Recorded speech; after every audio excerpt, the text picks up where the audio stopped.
Everyone, Saranai Swaminathan. Our story. We have quite a few newcomers, actually from Korea. Many merits to Kim for adding the newcomers. And also we got few newcomers from Sri Lanka. So I welcome all of you to the session.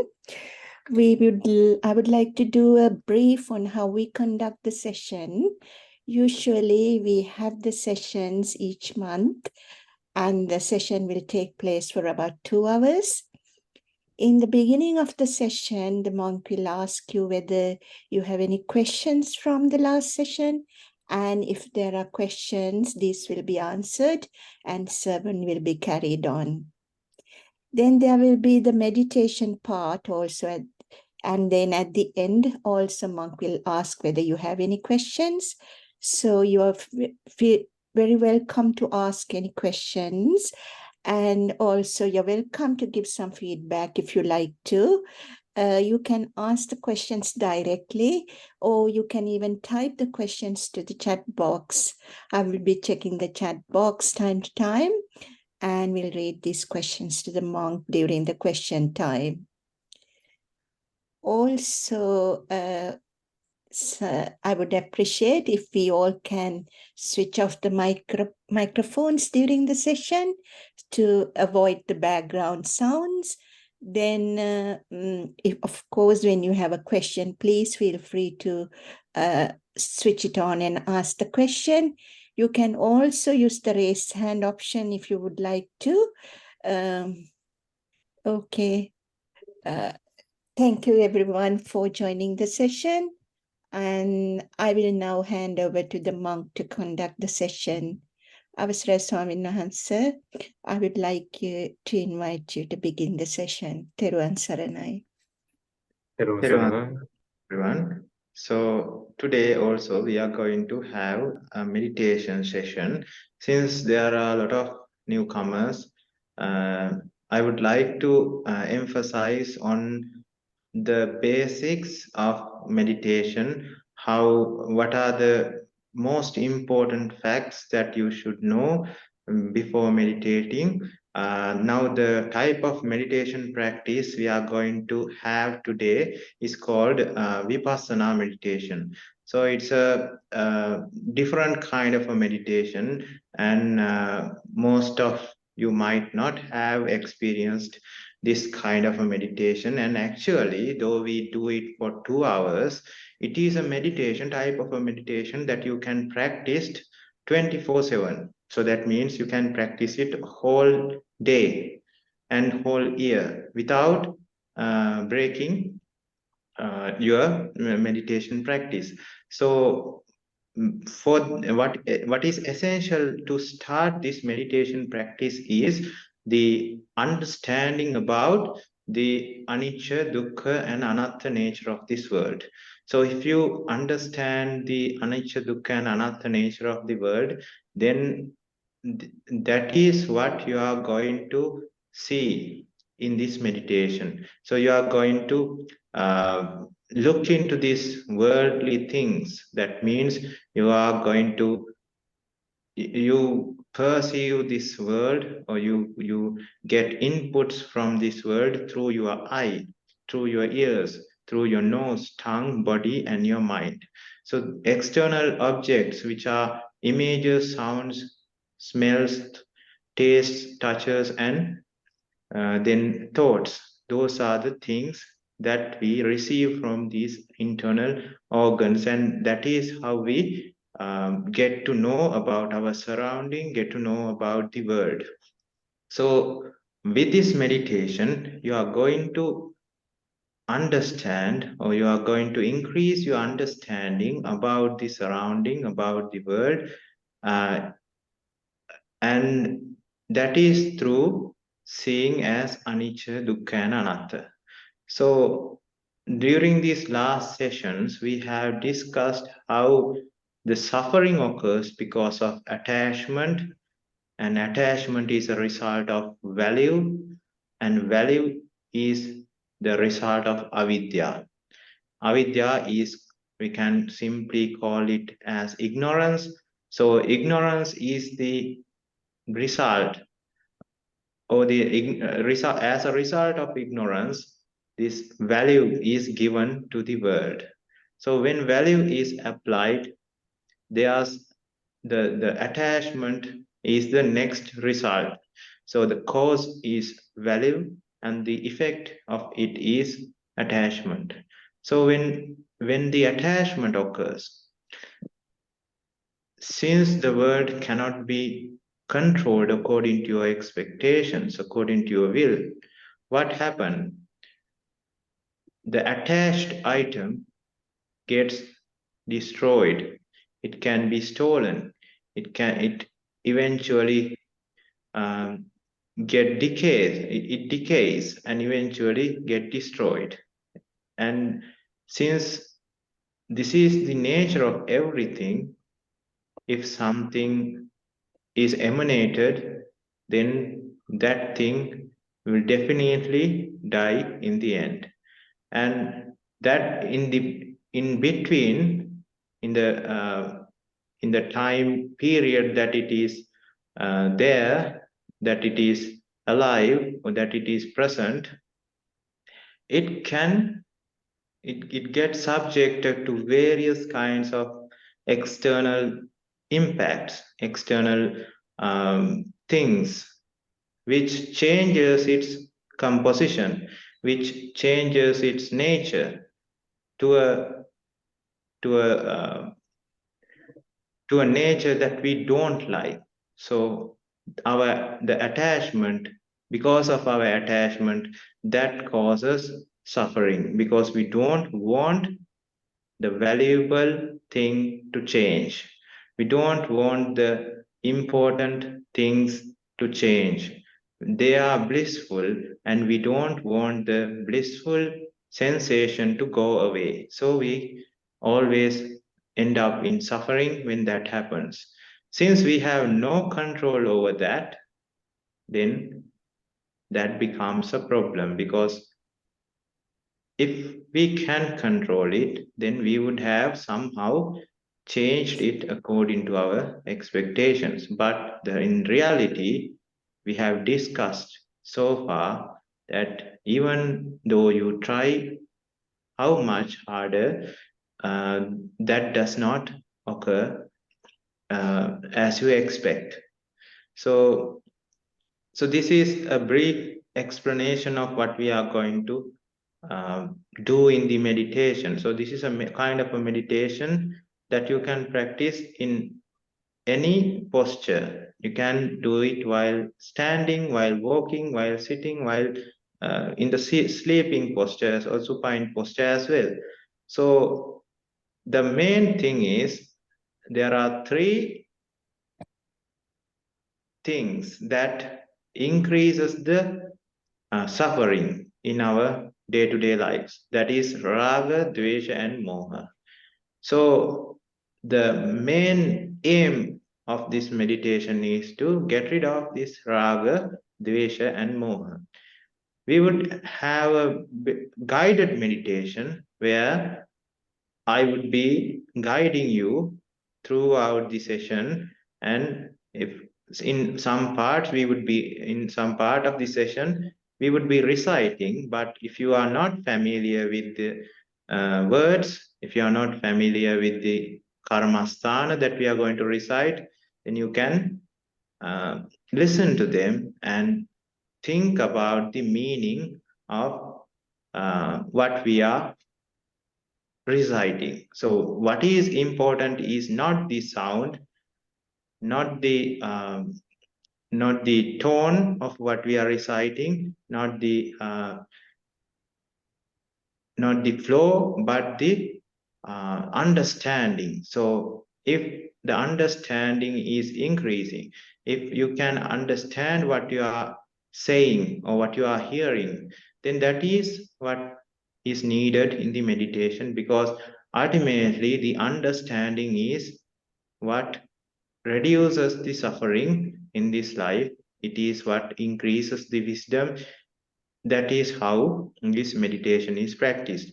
So as said earlier, initially what we need is eyes of wisdom. So without the eyes of wisdom, without without knowing the reality of the world, without knowing the blissful nature of letting go, non-attachment, and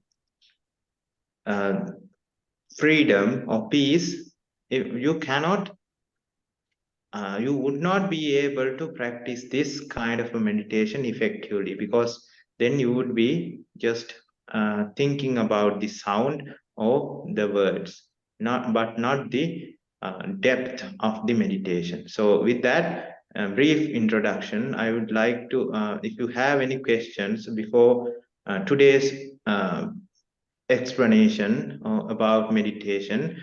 If you have any questions, you can ask. And if you don't have any questions, we would proceed with the meditation. We would proceed with the small explanation about metta and how we develop metta in ourselves and what is metta, and then proceed into, especially start with Vayo Kasina, and then proceed into metta meditation, and then to anicca, dukkha, and anatta.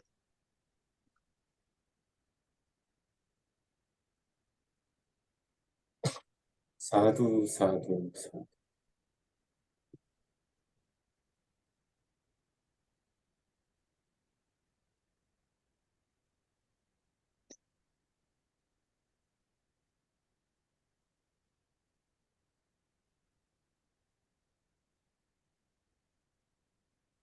Sarai, if you have any questions, you can type to the chat box or you can ask directly.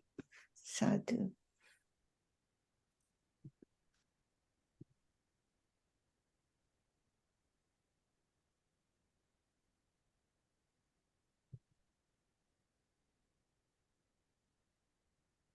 Thank you, Kim.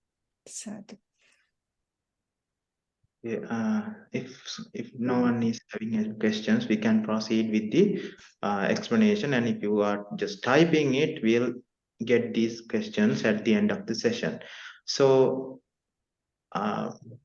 what we are going to understand today is, now we said that we are trying to eliminate raga, dvesha, and moha. So a very basic practice of this meditation is getting rid of dvesha. Now, dvesha is the conflicting mind that occurs when something does not go as you planned. So you get attached to something and you want that to happen as you expect, but it goes the other way, and now you get a conflicting mind. You get angry, maybe you are full of rage, and then that kind of a mindset is called dvesha. So if you get the etymology of the word, dvesha means second mind. The meaning of the word is second mind. What is the first mind? The first mindset is attachment. When the attachment goes wrong, or when the result of this attached thing is not what you expected, then the result is dvesha. So that's why it is called second kind of a mindset. The first one is attachment. If it goes smoothly as you expected, then the second mindset would not occur. But if the things do not go as you planned, then you get angry. You become malicious. So the opposite of dvesha is what we are going to practice. So it is the same way as you practice dvesha. So if you want to practice, or if you want to develop the strength of dvesha, what you would do is, let's say you have an enemy. You don't like this person, and you don't like his or her presence, and he or she has done many bad things to you. So if you want to develop your dvesha or the rage against this person, anger against this person, what you would do is you would remind yourself about the problems that person has caused you. This person has scolded me. This person has said bad things about me to other people. And this person has stolen from me. And this person has taken things and has not returned back to me. Those kinds of things. When you start to think like that, your anger would start to grow in your mind. So if so at that point you can you feels like saying something to this person, scolding this person, you feel like hitting this person. Based on the level of rage, level of anger, you would decide, your mind would decide what action you should take. Initially it would be just some thought or train of thoughts in your mind. You would be just scolding that person in your head. And when the amount of anger increases, you would just go to your words would come out of your mouth. You would be scolding that person. You would be saying things to that person that are mean and not nice. So if the rage or the anger exceeds that level also, then that person would just be physical with the other one. So maybe get some stick or something and hit that person. And this is how rage works. So what you had to do is you had to remind yourself about these things, bad things that has happened. And these things that were happened before was decided to be bad by you. Let's say it's because of what you like. So you liked hearing nice, sweet words. So that's where you got attached. When there's bad and negative words towards you, then you get angry because you like the other one. If you like one aspect, and since this world cannot be controlled according to expectation, then the result is not controllable. So when you get good, nice, sweet words from somebody, you become happy. And at the same time, you are very vulnerable to suffering as well.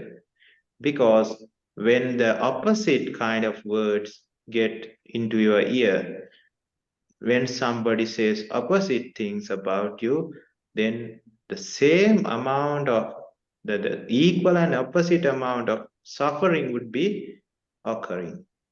So if let's say somebody doesn't care whether he or she receives sweet words, good nice words, that person does not care. I don't care whether you say good things about me. Then in the at that point, the bad things also does not become a problem for that person.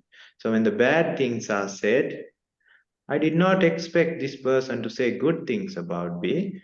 I don't care whether this person says bad things about me. In the if you go to a very fine if you go to fine details, it's actually sound waves that you are hearing, not that this person's words or sound waves are hurting your eardrum, or not that this person's sound waves are cutting your body. Nothing like that is happening.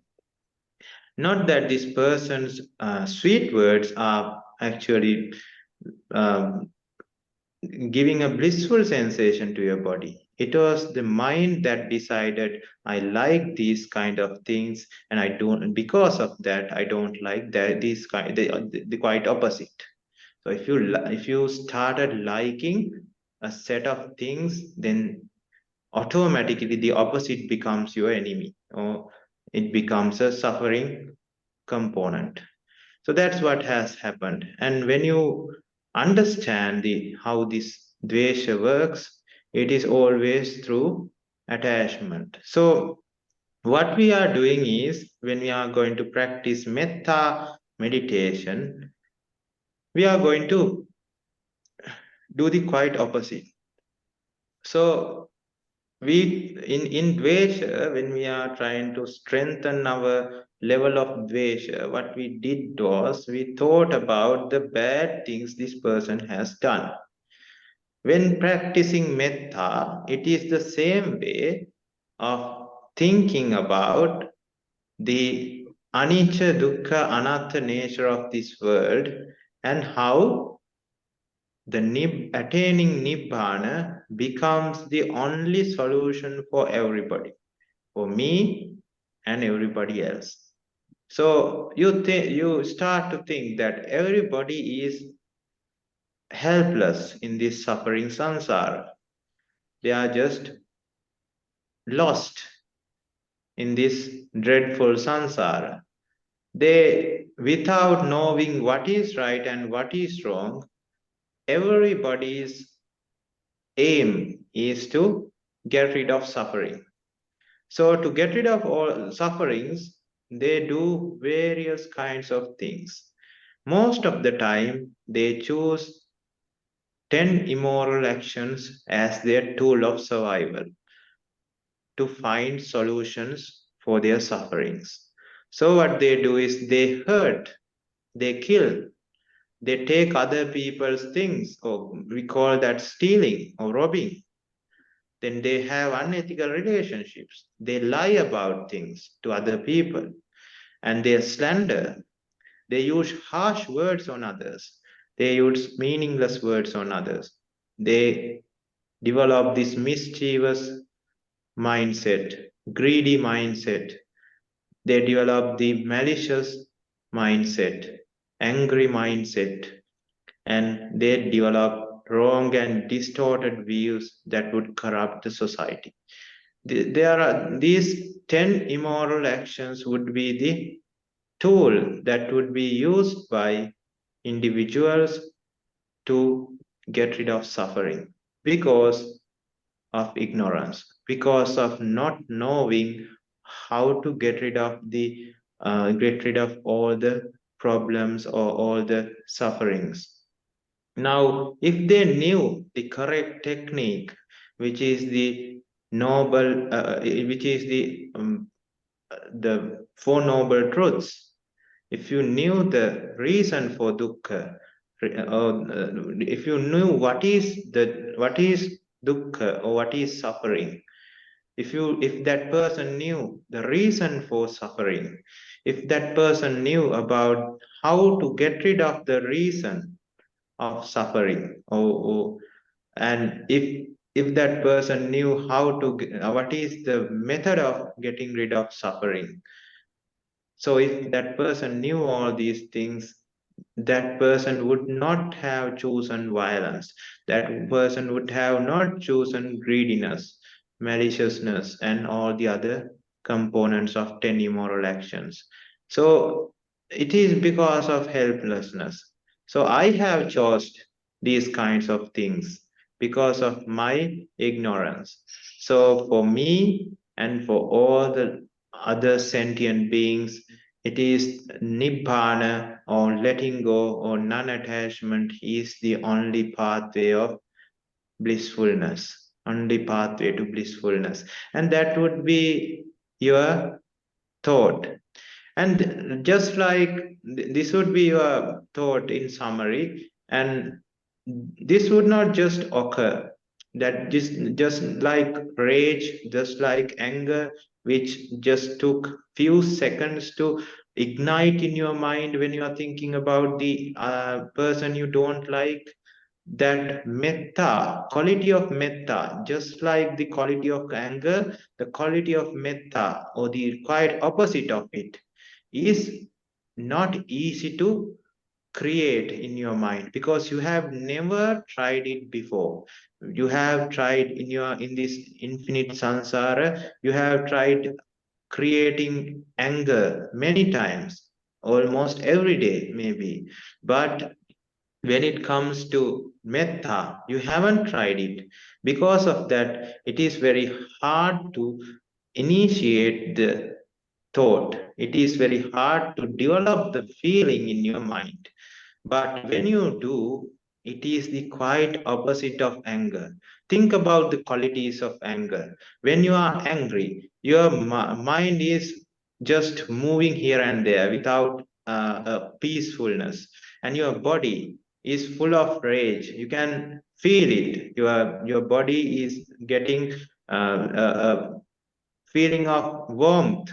Your ears are getting red, your face is getting red, you cannot talk, your voice is shaking, and your heart rate is increased. And this feeling is not nice. You don't want to get to that feeling. When you are out of the rage, you feel like you have gone through a stroke. It is not easy to handle that. But when it comes to metta, it is the quite opposite. Now think about all the opposite qualities of what we just discussed. So this person's body would be becoming cooled, becoming so soft and so nice. So that person would feel very calm and quiet. The mind would be at ease, and that person would be that person.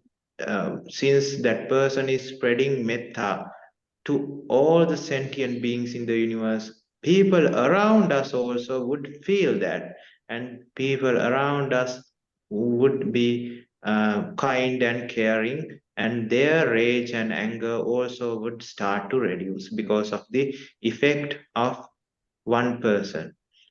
So this is how metta is going to work. So today we are going to mainly focus on metta, and we would be first going through what you call a kasina bhavana or kasina meditation, and that is also through a vipassana technique. And then our minds would get a bit ready for the meditation, and then we would be reciting uh, in English, preferably, about this, how the worldly beings or sentient beings are helpless in this infinite samsara, and how the nibbana is the only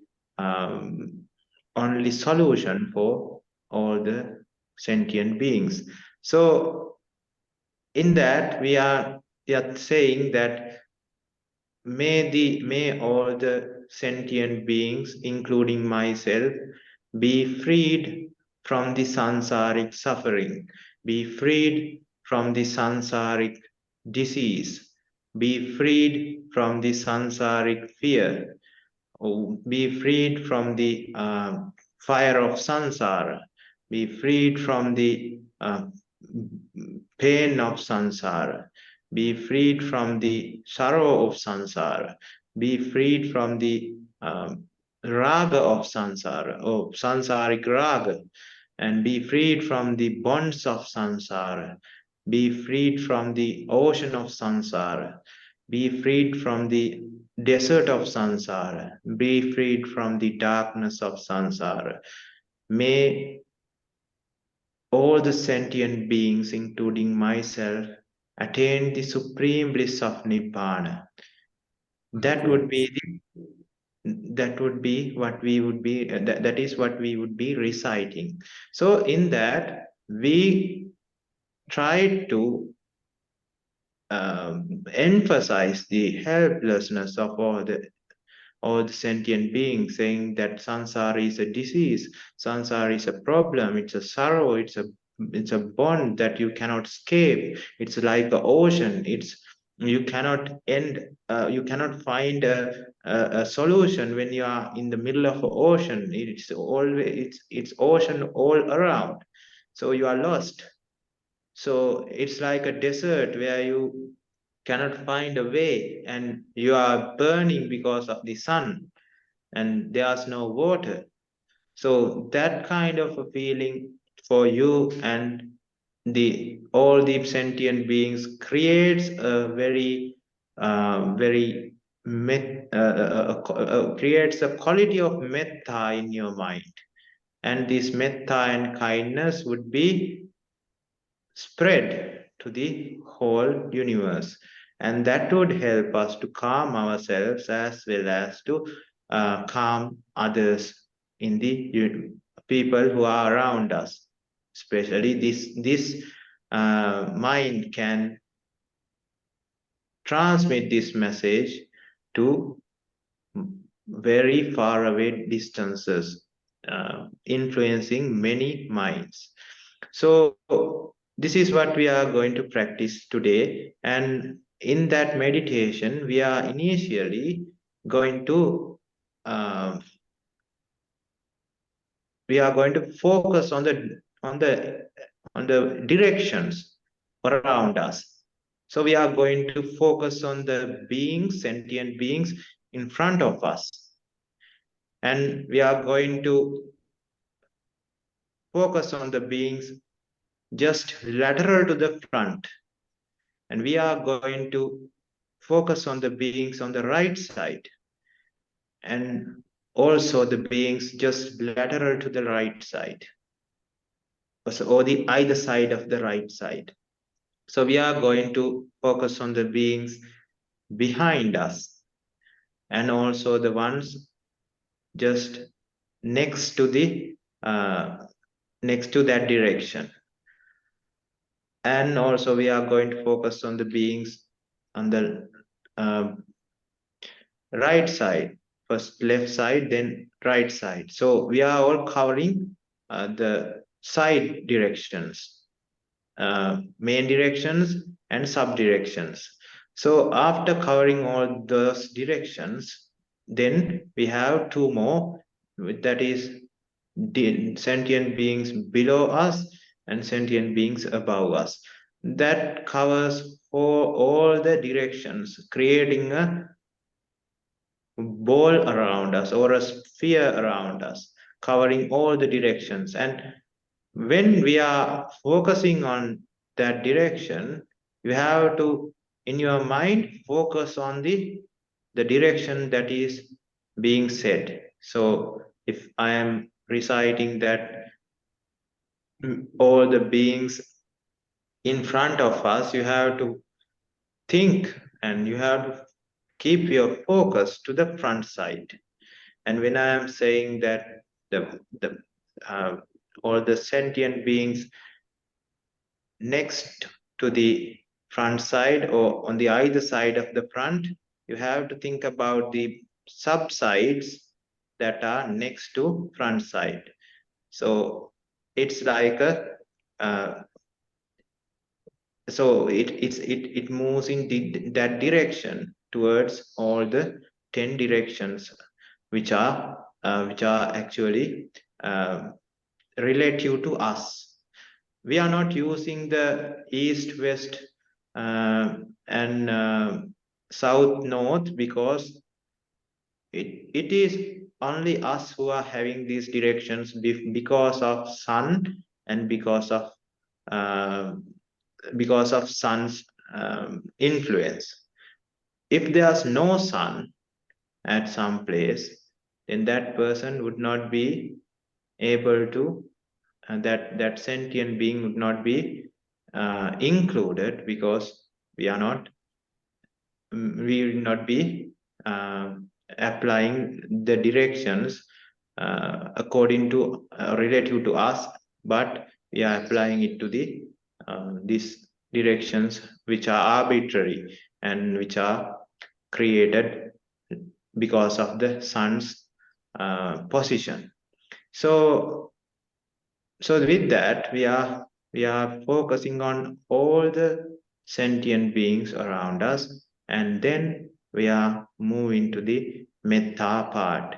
So when this metta is delivered or transmitted throughout the whole universe, you would start to feel if you do it. That's why I said it is not easy to develop this sensation, not like anger.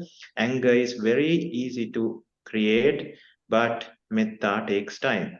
But when you develop metta, just like anger, you don't want words anymore. That takes time. But when you develop the feeling and when you are able to deal with the feeling, you can just focus on the feeling and you can create the feeling. Since you don't have the feeling or you have no data about the feeling, this is not possible initially. But later, this is just like this what do you call this, reciting is actually like a stick that is used to get up. So if you fall, you some people can get on their feet on their own. They can get on the feet on their own, but some need help. They need a walking stick or a something that is nearby, or a walker or something to get up. So just like that, we are using this recitation as a help. When you are very well able to walk without a stick, you can just keep it aside and just walk freely without a problem. Just like you develop anger, and just like you create and enhance the level of anger, increase its strength in your mind, you can do the opposite of that as well. So that would eliminate the dvesha, one of the three that we are going to do from your mind. So with that, we would be focusing on the meditation now. And if you have if you are in a quiet place, be comfortable with your posture. The posture is not the thing that is very important. It is the calm and peaceful environment, because initially it is very helpful for meditation. And if you prefer closing your eyes, you can close, or you can half close your eyes, or if you prefer open, if you prefer to have your eyes open, that is also fine. But make sure that there's a blank wall or a plain space, with no very busy things going on. That means it is preferably, it's better if it is still. It doesn't matter if it's far away, but preferably it should be a still environment. And close your eyes and be ready, and take a deep breath and have this inhaled air in your lungs for few seconds, 1 to 2 seconds, and then exhale it and try to release your body. Try to get rid of all the tension in your body and try to relax and calm your mind.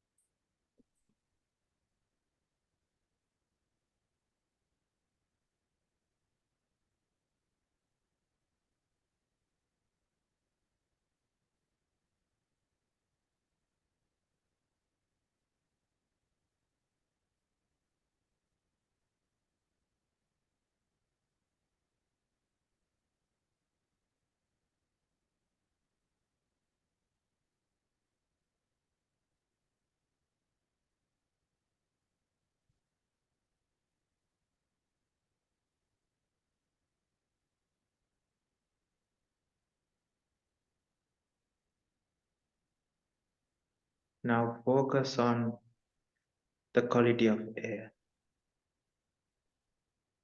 Now air is so light, it does not have any heaviness. And notice the nature of air. We are not focusing on our breathing, not the inhalation or expiration.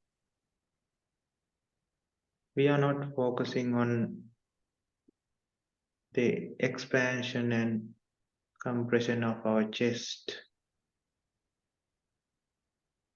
We are not focusing on the tip of the lip or nose. We are just focused on the quality of air. Notice that the air is not attached to anything. Air is free.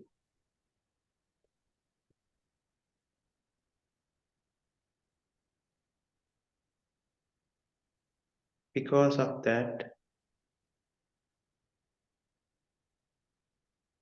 air always obeys the outside environment.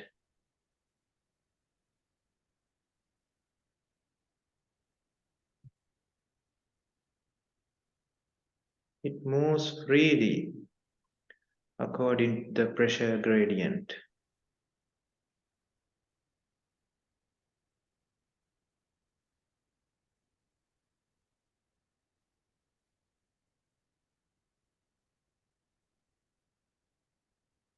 If there is a piece of rock, or a stone on a field, and if you kick it, your leg would get hurt.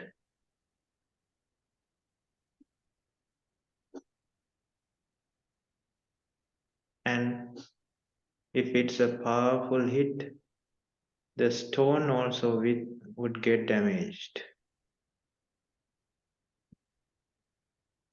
That's how the heaviness or the solid nature works. It likes to hold on to its ground, does not like to change its position, just like an attached mindset. So the external stimuli that changes the environment. When it is changed, since the stone is so attached to its inferior surface, the conflict would occur.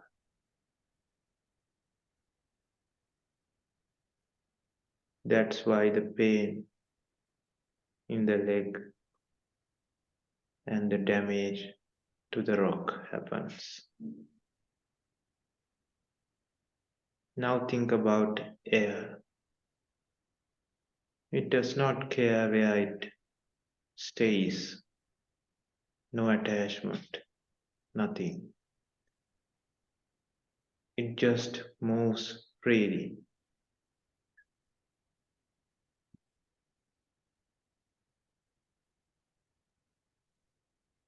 See the quality of Nibbana through the quality of air. And have few minutes focusing on the quality of air. You can focus on the air column that is moving up and down through your nasal passage. But don't focus on the sensation of it touching the walls of your nose, but focus on the quality of air. When you do that, your body would start to feel like air. The heaviness of your body would just go away. And you would feel like floating. Focus on the quality of air.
When you focus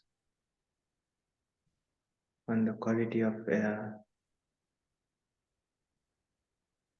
your whole body would feel like air. Heaviness of the body would go away. You would feel lighter and lighter.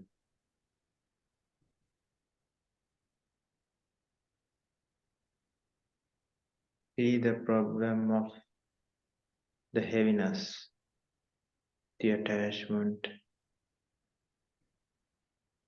See how calm and quiet and peaceful it gets when someone's attachments are reduced.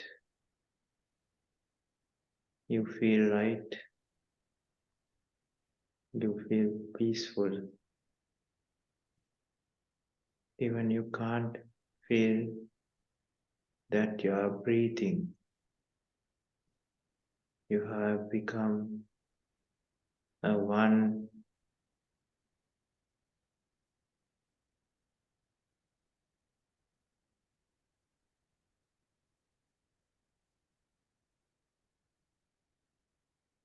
balloon of air.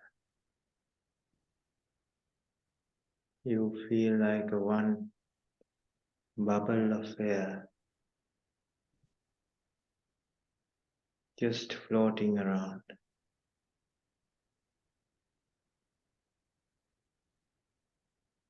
And do not get attached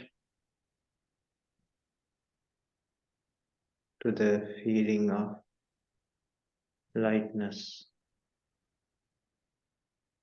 because attachment is the reason for suffering. So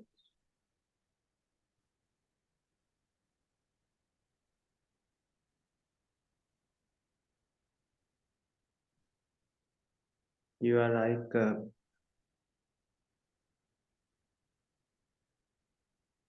drop of mercury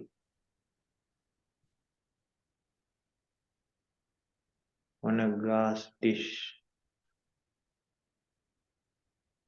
It just moves freely. It is not attached to the surface as well. It is there because it has to be somewhere. It is not attached to the surface of the glass dish. Even a small force would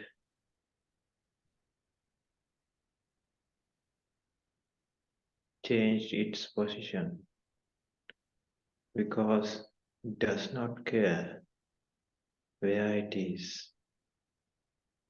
Just like that, don't even get attached to this blissful feeling, because it would ultimately end up in Arana. So you would be in pain again. Suffering will occur since you have created the reason. As this world cannot be controlled according to your expectations, it is like gambling to get attached.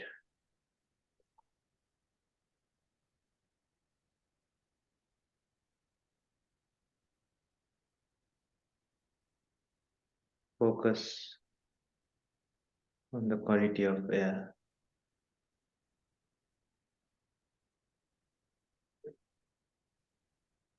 Don't fight with the mind that moving here and there. Make a U-turn back to the Vidarshana, thinking that this mind cannot be controlled according to my expectation. My expectation is to have focus my mind to the quality of air. But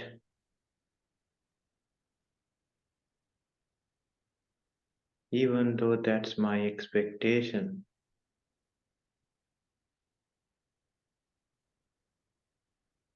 since this world cannot be controlled according to my expectation, it moves here and there. So the expectation gives rise to suffering, disappointment.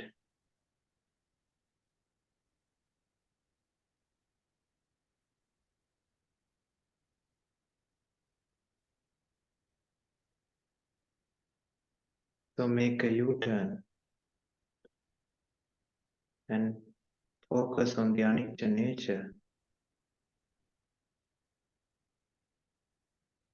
the essenceless nature, the pointless nature, the suffering nature.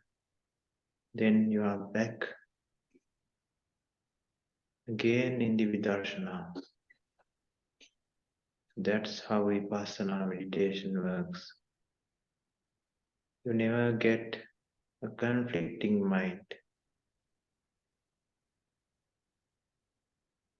As soon as it moves here and there, just focus on the reality of the world, that it is uncontrollable according to our expectations.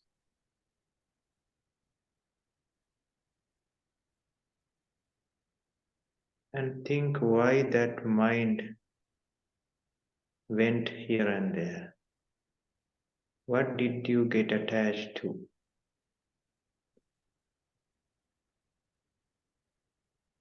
Find that culprit in your mind.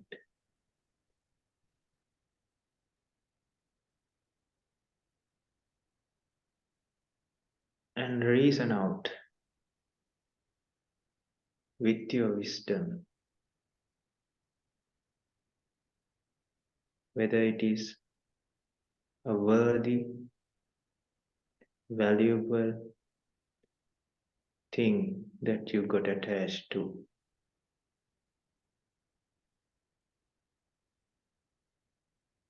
See the anicca, dukkha, anatta nature. Then your mind would see the reality. Even the stimuli comes since you don't find value, since you have seen that it has no value, your mind would not go and attach to that stimuli. So the focus is a result.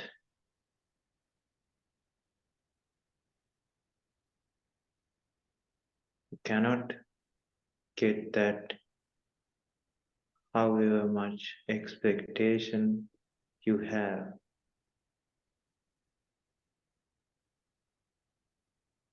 So change the causes so that you get the result.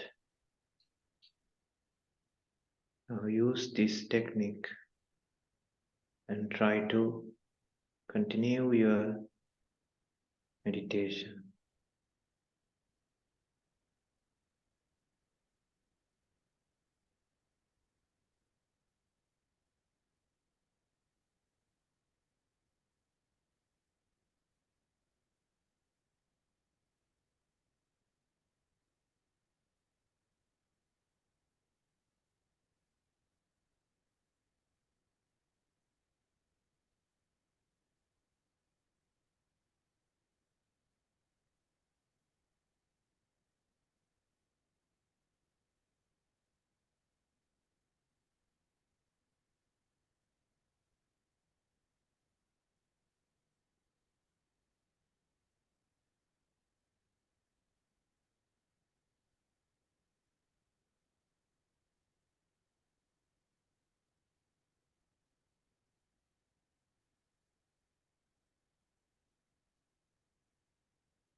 The amount of suffering that you are feeling right now is so reduced.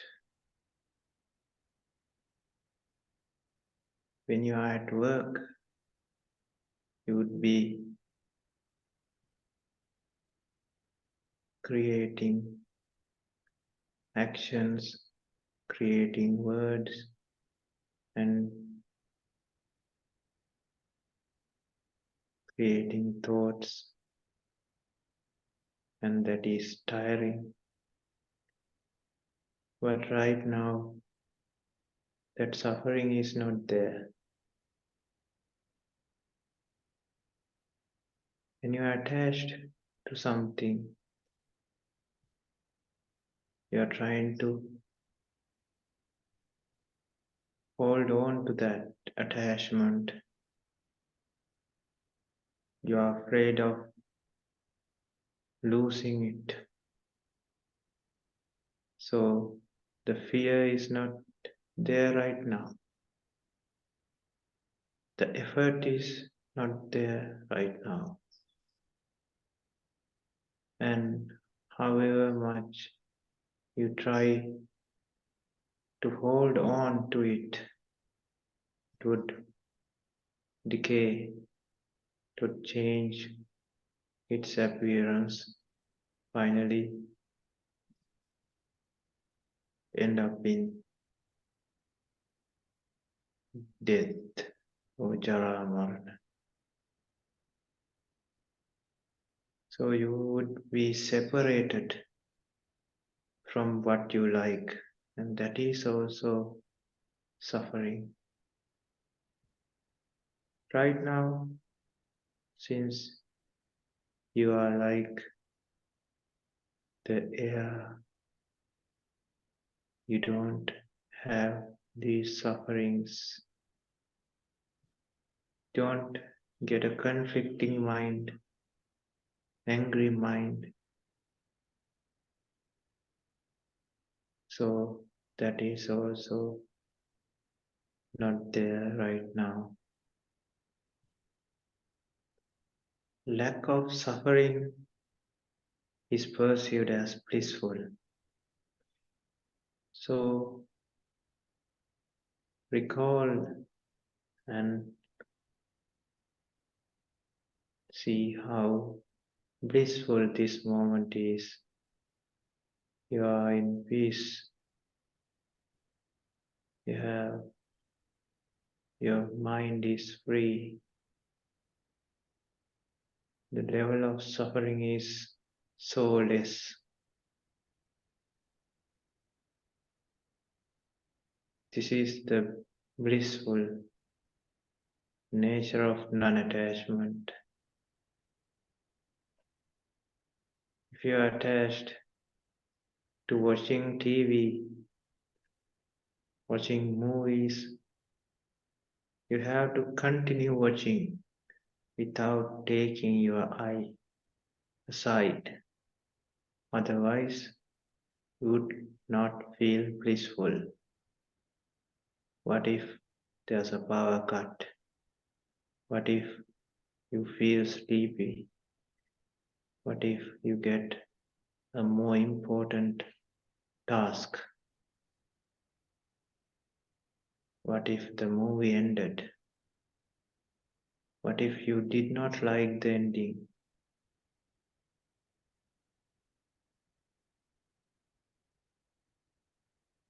What if you die in the halfway?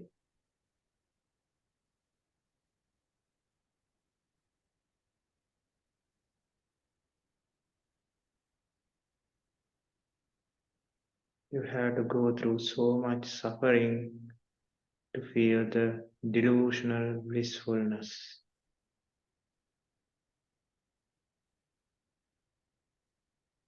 But the blissful nature,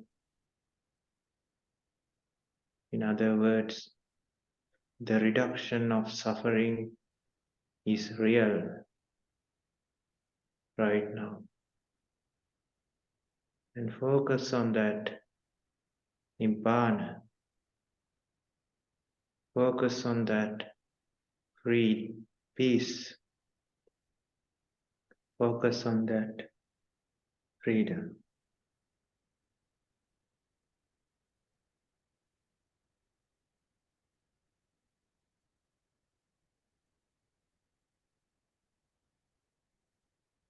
If you feel like stopping this meditation session,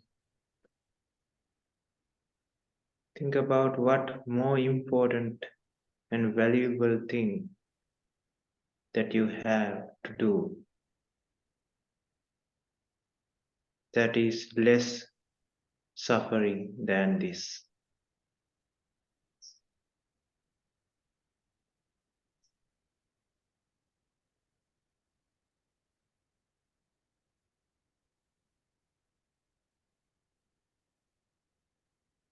If you feel like that, that is because of the vexatious mindset that occurs because of giving value to external objects. So focus on why you have to stop. Find the culprit and find the roots of it. Avidya, ignorance, and cut down the roots with a dose of reality. Anicca, dukkha, and anatta.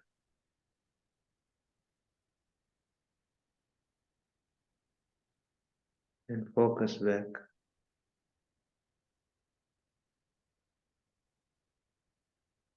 to the blissfulness of non-attachment.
Now your mind is so calm, so relaxed. Don't even attached. You are not attached to this peacefulness also.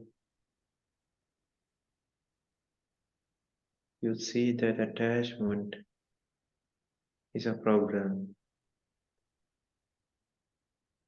and you are in this state because you have to be in a state, not because that this is good, not because that this is valuable, because that mindset would create the cause of suffering, attachment.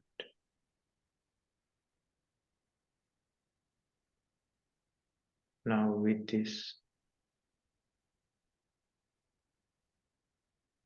peaceful mindset, let us spread metta to all the worldly beings, all the sentient beings. We might have spread a lot of hatred during this samsaric journey. Let us spread the opposite of hatred towards the worldly beings.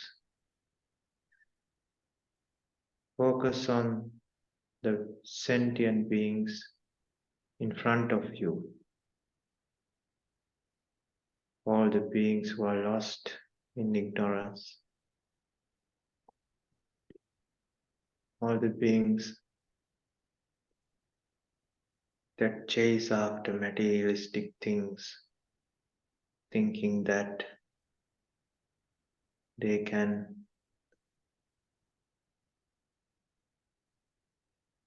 treat the insatiable gratification.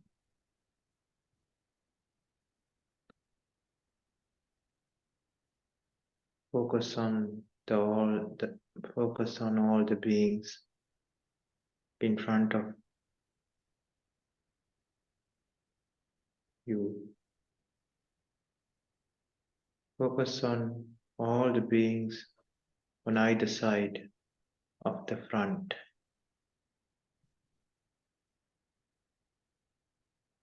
Focus on all the beings on the right side. Focus on all the sentient beings on the either side of the right. Focus on all the beings who are beside us. Focus on all the beings who are lateral to the back.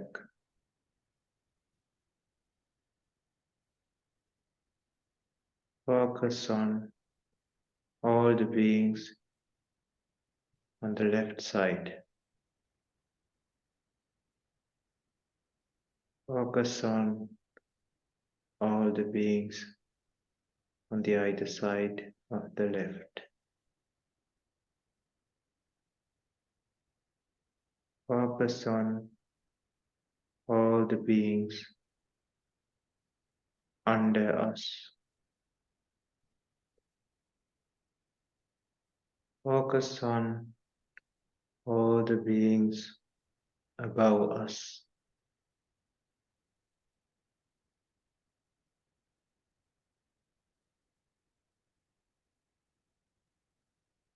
Focus on all the sentient beings, including myself.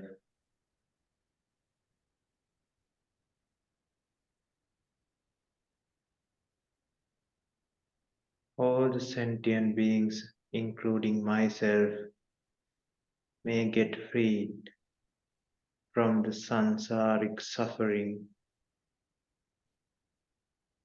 may get freed from the disease of samsara, may get freed from the fear of samsara, may get freed from the flames of samsara, may get freed from the burning samsara, may get freed from the sorrowful samsara, may get freed from the samsaric raga, may get freed from the bonds of samsara, may get freed from the ocean of samsara, may get freed from the desert of samsara, may get freed from the darkness of samsara. All the sentient beings, including myself,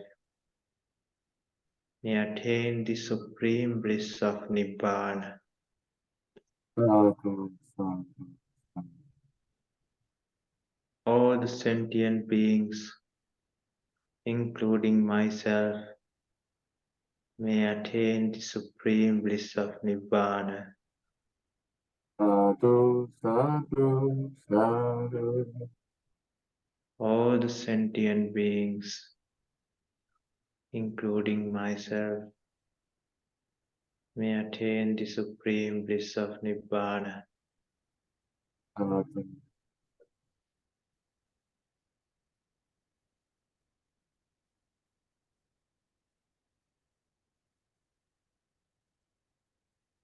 Focus on all the sentient beings in front of us. Focus on all the sentient beings on the either side of the front. Focus on all the sentient beings on the right side. Focus on all the sentient beings on the either side of the right. Focus on all the sentient beings behind us. Focus on all the sentient beings on the either side of behind. Focus on all the sentient beings on the left side. Focus on all the sentient beings on the either side of the left. Focus on all the sentient beings below us. Focus on all the sentient beings above us. Focus on all the sentient beings, including myself.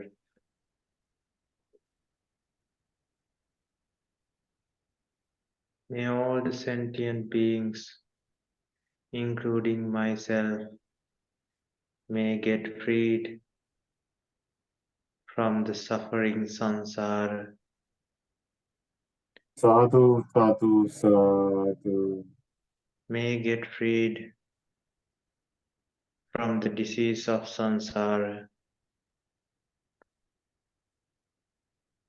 May get freed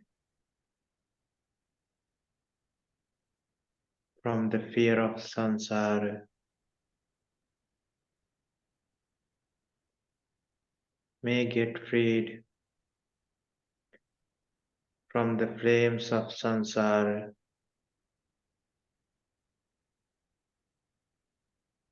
May get freed from the burning sansara.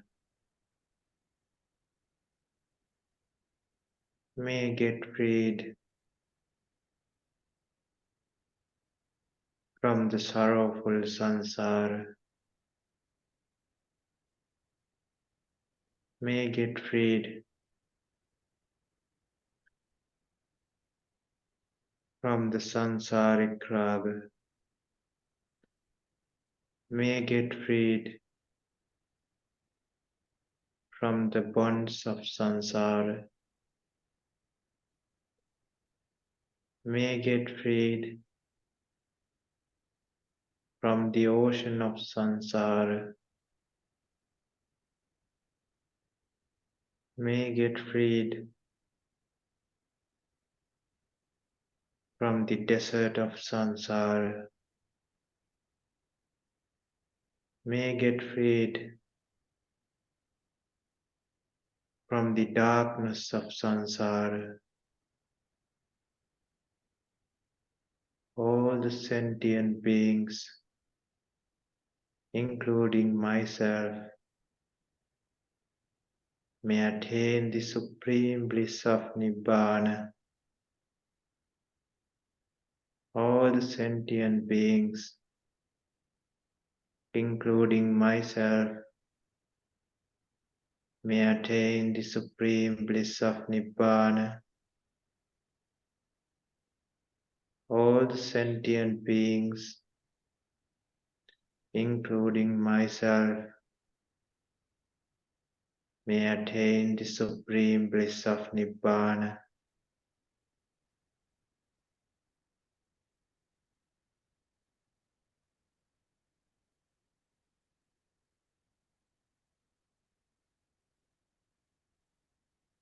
Focus on all the sentient beings in front of us. Focus on all the sentient beings on the either side of the front. Focus on all the sentient beings in the right side of us. Focus on all the sentient beings on the either side of the right. Focus on all the sentient beings behind us. Focus on all the sentient beings on either side of the back. Focus on all the sentient beings on the left side. Focus on all the sentient beings on the either side of the left.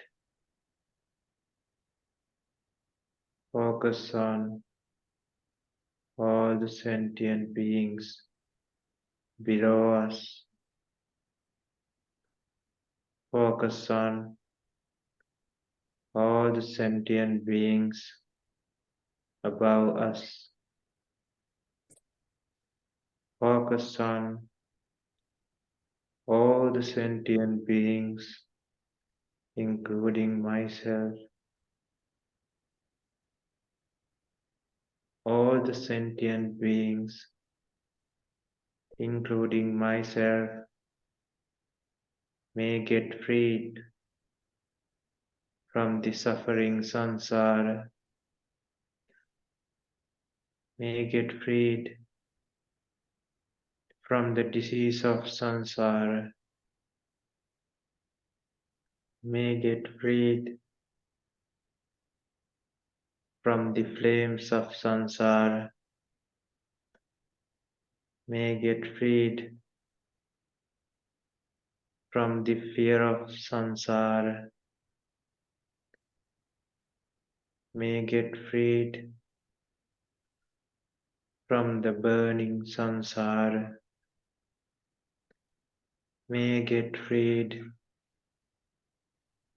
from the sorrowful samsara, may get freed from the sansaric raga, may get freed from the bonds of samsara, may get freed from the ocean of samsara, may get freed from the desert of samsara, may get freed from the darkness of samsara. All the sentient beings, including myself, may attain the supreme bliss of Nibbana. All the sentient beings, including myself, may attain the supreme bliss of Nibbana. Sadhu, sadhu, sadhu. Sentient beings, including myself, may attain the supreme bliss of Nibbana.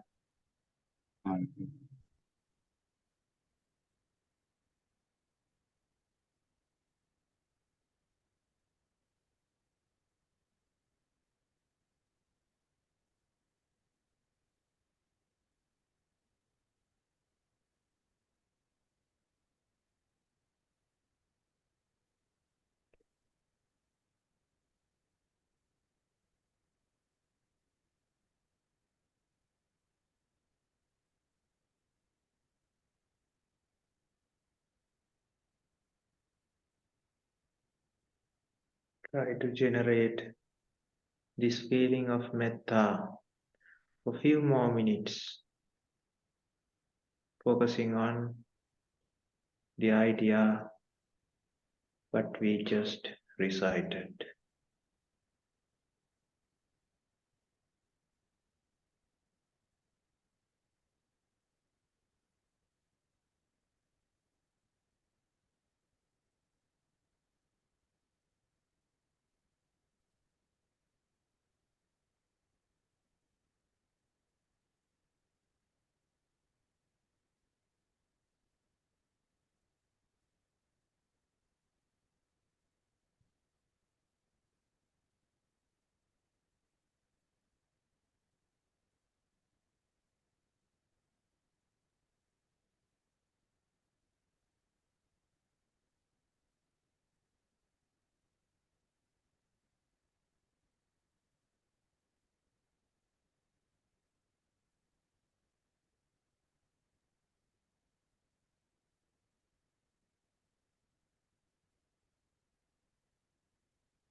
Focus on the breathing, just like we started the session.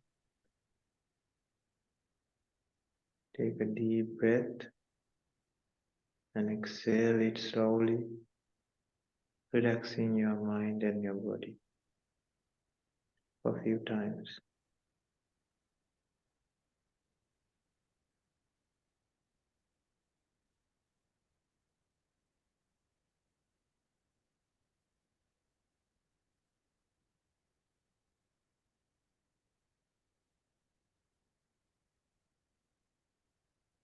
Now slowly open your eyes.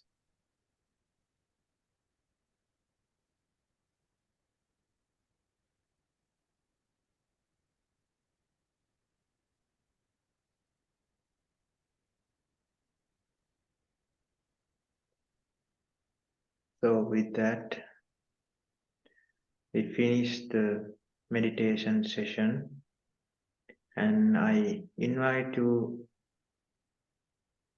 to listen to the Dhamma discussions if you are not familiar with the explanations of Anicca, Dukkha and Anatta, because the correct feeling of Anicca, Dukkha and Anatta, and why this samsara is suffering, and why letting go, non-attachment is blissful. These points,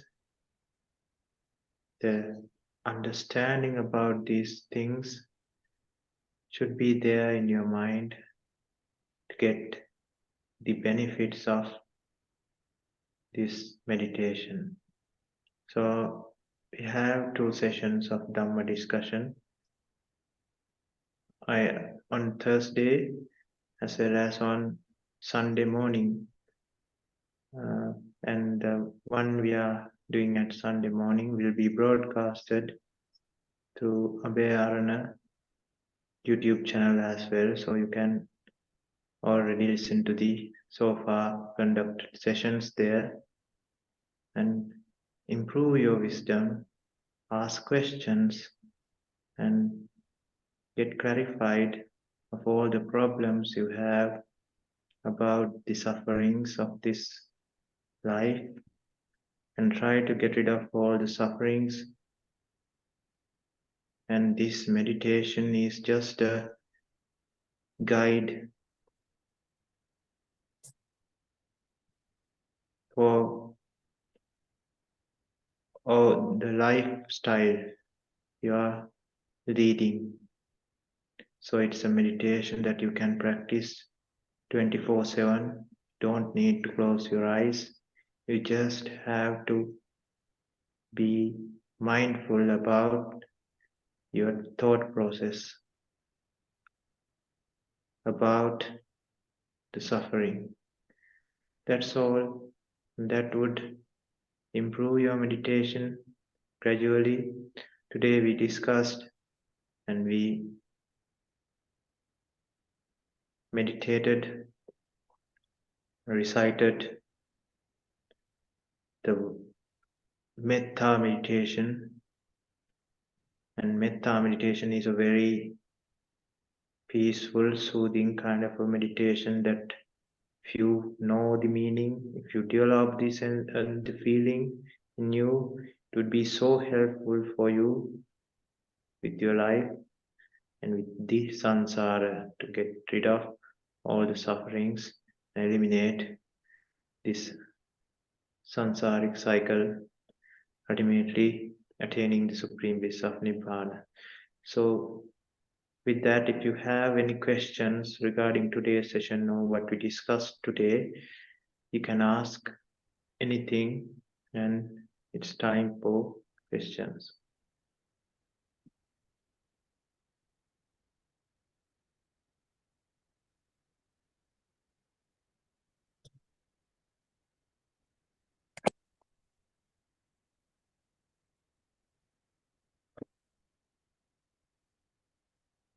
Swaminathan, there is a question.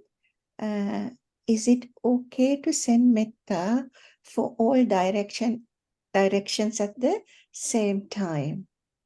Yeah, that's a good question. So what we are doing at the initial stage of this recitation is we are trying to focus. So this focus helps you to create this focusing on a direction helps you to create the level of strength of concentration, and that does one part of the meditation. And the next part, with that concentration you would be able to spread the metta with much more strength. It's like when there's a light bulb, let's say it's a torch. So when the torch is turned on, there's a patch of light. If we direct it at a wall, you can see a patch of light on the wall. But if you focus it into a spot, if you make it a laser beam, the same light rays are actually there in a laser beam. So that becomes so powerful, even if the correct amount of strength is there, even it can cut the wall, cut it to the other side. It can go through and through if the power is so high. So when the first part is practiced, so this is just as I said, for beginners. Let's say not beginners, this is just to uh, get up, rise up from where you are. So you need a stick to hold on to get up. So that is the purpose of this meditation recitation. So we recite karmasthana to get there. It is actually the feeling that we need to develop, and to get there we use this kind of practice. So the initial part is to get your mind just like a laser. So after that, the power of metta that is directed by your mind, by your thoughts, would be enhanced, and the strength would be so high. So because your mind is concentrated. Now you when I say like that, you would find value in those, then in that mindset. I wish I have a mind like that. That would be the thought that one would get in the mind. But it is actually a result of causes. You cannot have it according to expectation. The only thing that you can do is you can align the causes together so that effect or the result would occur. So that's the important part that you should remember. So we did metta today, and on the next day we would try to focus on asubha. So there are 4 aspects mainly: asubha-nusati, metta-nusati, then there is the marana-nusati, and there is there's other one. So there are 4 aspects of meditation which we are going to practice. Mainly today we discussed about metta, and we practiced metta, and then another day we would practice the other style, and we would finish all the 4, and then we would mix them together, and have a longer session than this.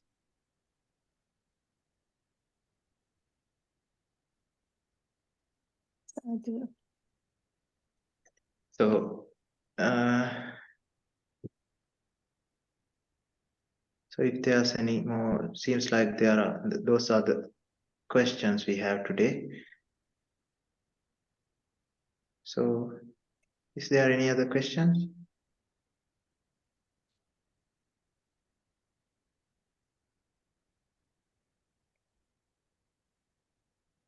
Yeah. So it's up to Ms. Champika. Yes, thank you very much, everyone. So let's end the session for today. If you don't have any questions, and then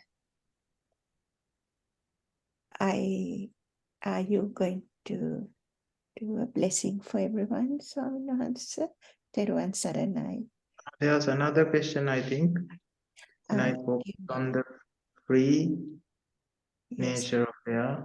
I thought like this, by the intention, trap air that has reasonable quality, sentient beings may be trapped in structure that requires.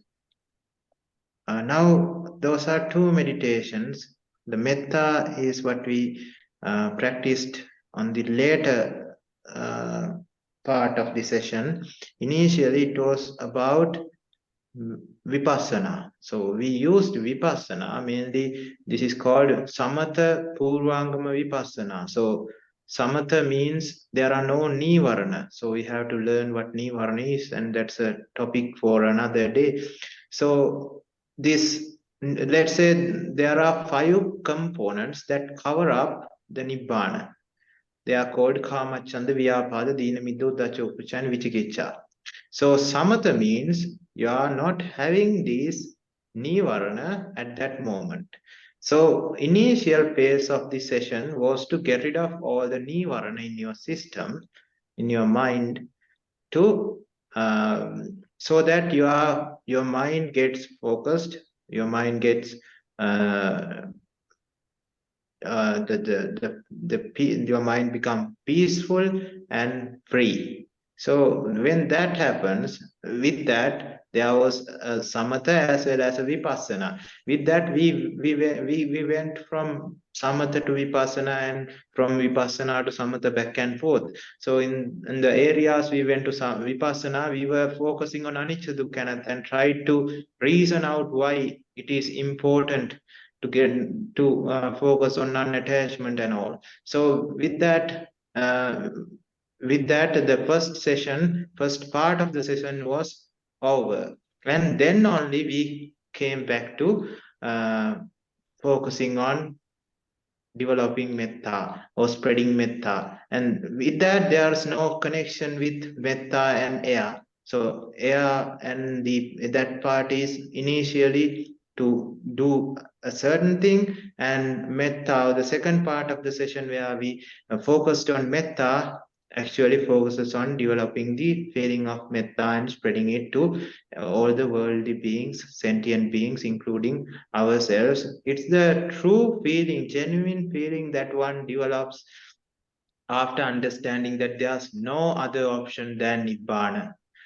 So that's what, for me and for all the sentient beings, that is what is spread with a very caring mindset. That is what is spread to the world. So I think that, does that answer clarifies your problem or?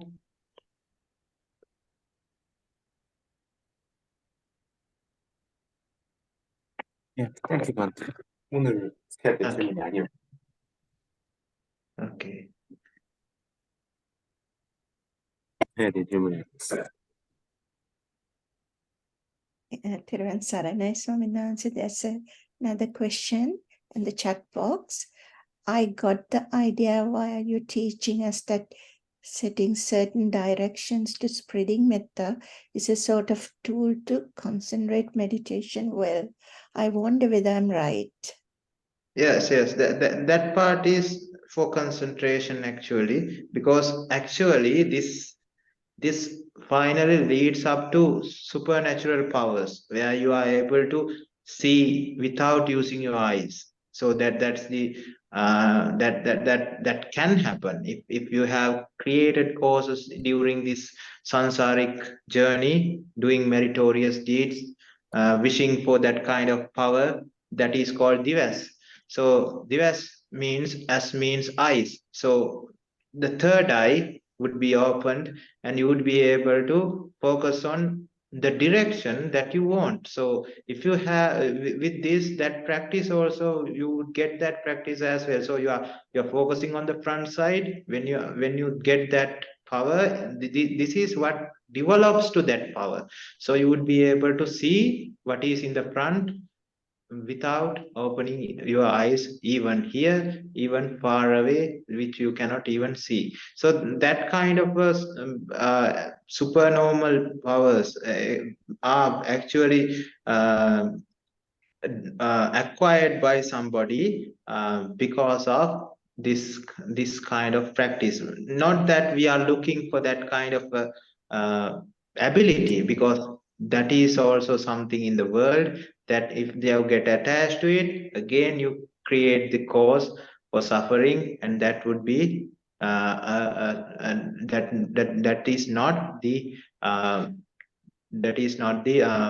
goal or the aim of an Arya person. So that give, I think that explains that gives an answer to your question, I hope.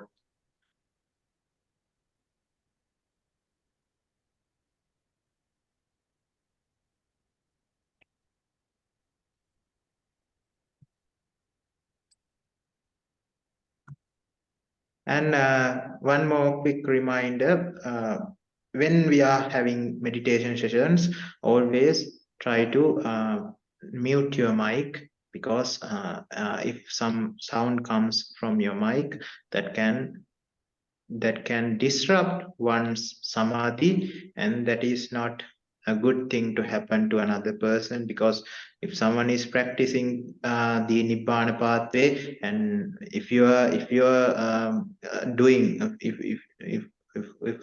if your actions disrupt that person's concentration or nibbana or whatever, so it can create causes for you to get your pathway disrupted. So be careful and always have the mics turned off, so that everyone would be able to practice easily. Thank you, Thiruvan Saranai Swamin Wahanse. It seems like there aren't any more questions, so we can end the session. Are you going to do a blessing for everyone? Yeah, And so we have created many causes today: meritorious deeds, meditation, and seeing the world in its real nature as anicca, dukkha, and anatta would generate immeasurable causes, immeasurable merits that would generate causes for us to end this sansaric suffering. So all the meritorious power that is generated today throughout this session, with the thoughts, with the words, and with the actions created, may help you and everyone who joined, and everyone who appreciated, and everyone who participated in this meditation session, to remove all the hindrances, obstacles, barriers that may cover up the Nibbana pathway, revealing up the eightfold pathway, which is the ultimate pathway to Nibbana, ultimately understanding the real nature or the reality of the world, attaining the supreme bliss of Nibbana. Accept this blessing with the sadhukara. sadhu, sadhu, sadhu. Sadhu, sadhu, sadhu.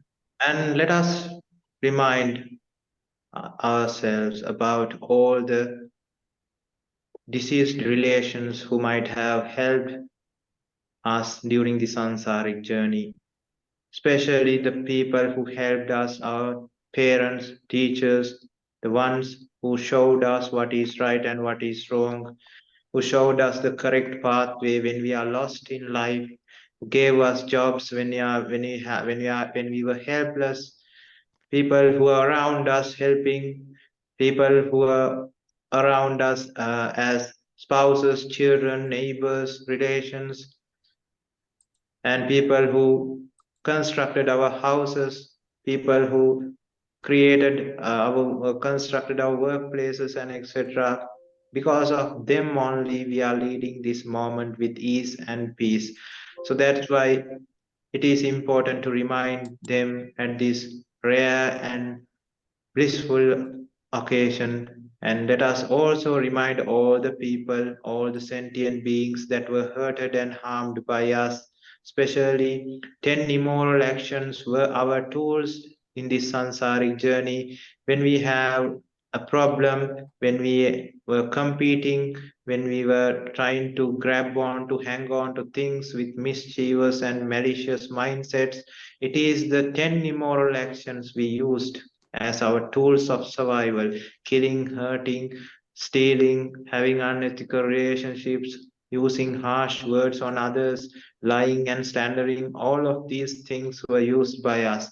So there were many sentient beings that were harmed by our actions. Let us remind them as well in this special occasion, and let us remind all the people who are behind this Zoom session, people who helped to us to have this session without interruption, people who created these Zoom platforms, and everybody who made this event a possibility. So let us remind all of them as well. And let us remind all the deities in all the 6 realms of gods and all the Brahmas in 20 planes of Brahma. And let us remind all the sentient beings in this universe, and let us spread this immeasurable meritorious power to them with metta and kindness. May, if they are in miserable places, may they refrain from doing sins. May they replace those sins with meritorious deeds, and may they lead happy lives, ultimately understanding the reality of this world, attaining the supreme bliss of Nibbana, and transfer these merits with metta and kindness to them with the sadhukara. Sadhu, sadhu, sadhu. So to end up the session, I would be reciting a blessing, and that would end the session.